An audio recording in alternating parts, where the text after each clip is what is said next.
আসানসোলে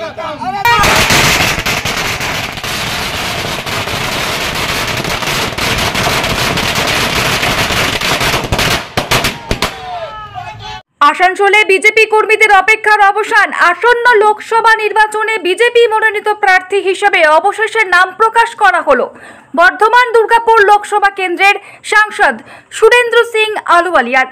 এদিন দলীয় প্রার্থীর নাম প্রকাশের পর আসানসোল বাজার সংলগ্ন দলীয় কার্যালয়ের সামনে উচ্ছ্বাসে ফেটে পড়েন বিজেপি কর্মী সমর্থকরা। রাস্তার উপর বাজি ফাটিয়ে নিজেদের মধ্যে আবির মেখে আনন্দ প্রকাশ করেন গেরুয়া শিবিরের উৎসাহীরা। অবশ্যই আমরা ভীষণ খুশি, কারণ এইবার 400 পার হবে এবং 400 পারে বরাবরই নরেন্দ্র মোদীজির যে কেন্দ্রীয় ক্যাবিনেট হয় সেই ক্যাবিনেটে ভারতীয় জনতা পার্টির পক্ষ থেকে আসানসোলের প্রতিনিধি থাকে। এইবার 2024-এর নির্বাচনে আসানসোল থেকে মাননীয় সুরেন্দ্র সিং আলুওয়ালিয়াজি পশ্চিমবঙ্গ থেকে ভারতীয় জনতা পার্টির আসানসোল থেকে প্রতিনিধিত্ব করবে এবং বিপুল ভোটে জয়লাভ করবেন আলুওয়ালিয়াজি। দেখুন, বহুদিন থেকে অনেক কিছু তরজা উঠাচ্ছিল অন্যান্য রাজনৈতিক দল যে বিজেপি নাকি প্রার্থী খুঁজে পাচ্ছে না।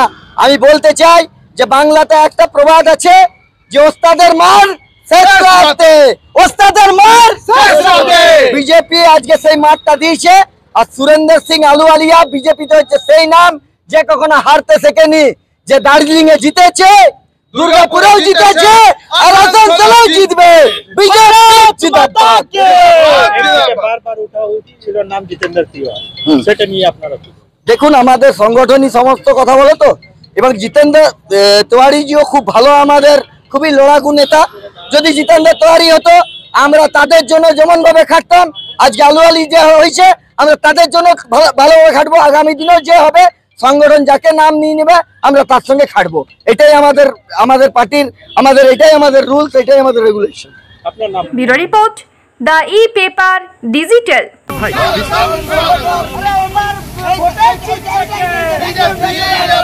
ই-পেপার ডিজিটালে